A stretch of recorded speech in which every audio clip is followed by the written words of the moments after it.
Ukraine करेगा स्कैल्पीजी missile का इस्तेमाल। स्कैल्पीजी मिसाइल पर सिग्नेचर करते ज़ेलेंस्की साफ नजर आए। फ्रांस ने यूक्रेन को दिया है स्कैल्पीजी मिसाइल। युद्ध में यूक्रेन करेगा स्कैल्प मिसाइल का इस्तेमाल।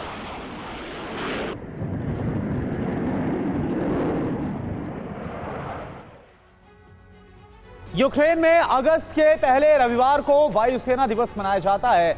जंग के बीच 6 अगस्त को भी यूक्रेन में वायुसेना दिवस मनाने की तैयारी थी, लेकिन इससे पहले ही यूक्रेनी वायुसेना अपनी ताकत को दिखाती रूस ने यूक्रेनी एयरफोर्स के अरमानों पर पानी फेर दिया। 11 शहरों को रूसी मिसाइल्स और आसमान से बरसाए गए बम ने दहला दिया। इसमें टारगेट उस विंस्या को ही बनाया गया जहां पर यूक्रेनी वायुसेना का हेडक्वार्टर। देखिए आप रूस की मचाई बारूदी तबाही की रियल टाइम रिपोर्ट क्या बता रही। मॉस्को पर हमले का बदला, रूसी बारूद से यूक्रेन जला।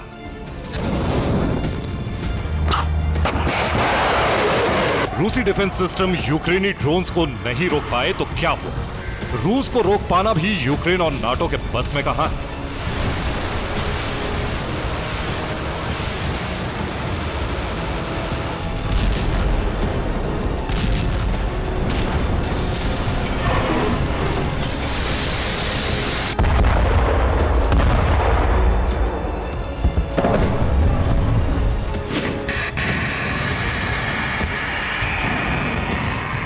ये तस्वीरें गवाह है रूस के उस बदले की जिसे यूक्रेन की मॉस्को की तरफ आंख उठाने की गुस्ताखी के रूप में पेश किया जा रहा है।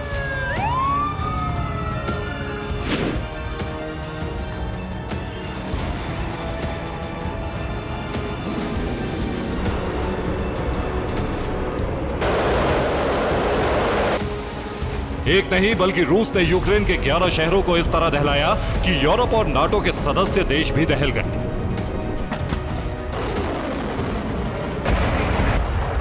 हालांकि रूस के इस तरह से यूक्रेन के शहरों को एक साथ दहलाना चौंकाने वाला नहीं।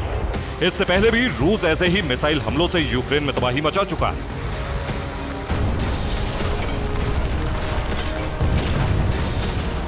रूस ने मिसाइल वाली वो तबाही तब मचाई थी जब डोनेस्क और क्रीमिया को यूक्रेनी फोर्स ने नाटो की रणनीति के तहत निशाना बनाया था।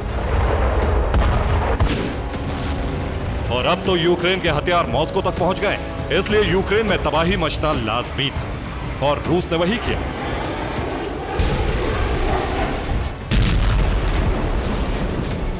पहली बार बेलारूस की जमीन का जंग में इस्तेमाल हुआ। बेलारूस में तैनात किंजल मिसाइल रूस ने यूक्रेन पर दागी। इसके अलावा ब्लैक सी में तैनात रूसी युद्ध पोत से भी मिसाइल हमले हुए। अजोव सी और कैस्पियन सी के लॉन्चिंग प्लेटफॉर्म का भी इस्तेमाल हुआ। वहीं सेंट्रल और ईस्टर्न यूक्रेन के शहरों पर रूसी बॉम्बर्स ने तबाही मचाई।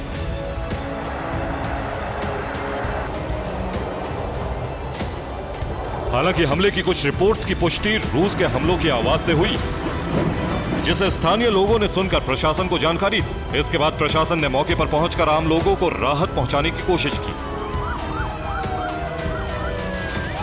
लेकिन अचानक हुए हमलों की वजह से यूक्रेन की तबाही को रोका नहीं जा सका।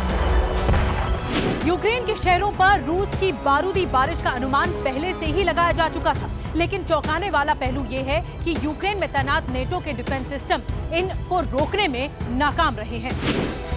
यानी जिस वक्त यूक्रेन के सशस्त्र बलों ने रूस की सीमा के अंदर तीसरे राउंड का हमला किया, तब सब जान चुके थे कि अब यूक्रेन पर विनाशकारी बारूद किसी भी वक्त बरस सकता है। बावजूद इसके बड़े लेवल पर डिफेंस की तैयारी नहीं थी। और ऐसा इसलिए क्योंकि रूस किन शहरों को टारगेट बनाने जा रहा है ये किसी को भी नहीं पता था।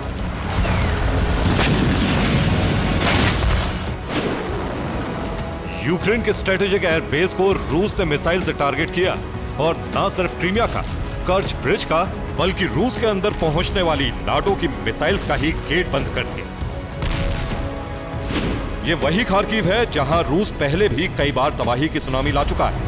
यह क्षेत्र यूक्रेन के लिए रणनीतिक मोर्चे पर बहुत अहम है, इसलिए रात के वक्त अचानक इस शहर के ऊपर फाइटर जेट्स और बॉम्बर्स की उड़ान दर्ज हुई, जिससे गाइडेड बम ड्रॉप हुए और रिहायशी क्षेत्र तबाह हो गए। इस हमले में कई नागरिकों के मारे जाने और कई लोगों के घायल होने की खबर है। यह वीडियो भी खार्किव प्रांत के कुपियांस्क शहर का है। इस शहर की रणनीतिक अहमियत को समझते हुए रूसी एयरफोर्स ने इस शहर को टारगेट किया और बारूदी बवंडर उठा दिए। इस शहर में भी जान माल का भारी नुकसान दर्ज हुआ। ये यूक्रेन का सूमी शहर है जो 4 अगस्त तक शांत था। इसे रूस के खिलाफ यूक्रेन लॉन्चिंग प्लेटफॉर्म के तौर पर इस्तेमाल कर रहा था, लेकिन मॉस्को और कर्च ब्रिज पर जैसे ही हमला हुआ, रूस के टारगेट पर सूमी खुद ब खुद आ गया। रूसी मिसाइल ज़ैपोरिज़िया में भी गिरी, लेकिन उन ठिकानों पर जहां यूक्रेनी फोर्स ने अपना ठिकाना बनाया हुआ है। दावा है कि यूक्रेन की तरफ से प्लांट के लिए बड़े खतरे को रूस ने इस हमले से घटाने की कोशिश की। रूस का यह हमला सीधे सीधे मॉस्को पर ड्रोन अटैक का बदला है। इस हमले को रूस ने बेलारूस की सीमा से अंजाम दिया है और हमला कामयाब रहा। राजधानी कीव को पुतिन ने बारूद से दहला दिया। यह बारूदी हमला यूक्रेन के पश्चिमी हिस्से की जहां से शुरुआत होती है, उसी विनित्सिया पर हुआ है। पश्चिम से मिलने वाले हथियार का एक डिपो इस शहर में है, इसलिए रूस ने इस शहर को भी टारगेट किया और बारूदी धमाकों से दहला दी।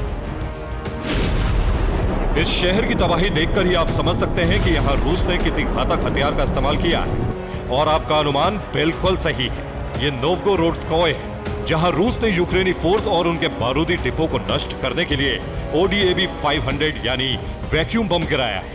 और रूसी सेना का यूक्रेन के नोवोसेलोवस्कोय में हमला। जी हां, हमले में यूक्रेन के 100 सैनिकों की मौत हुई है। यूक्रेन के 6 सैनिकों ने सरेंडर किया।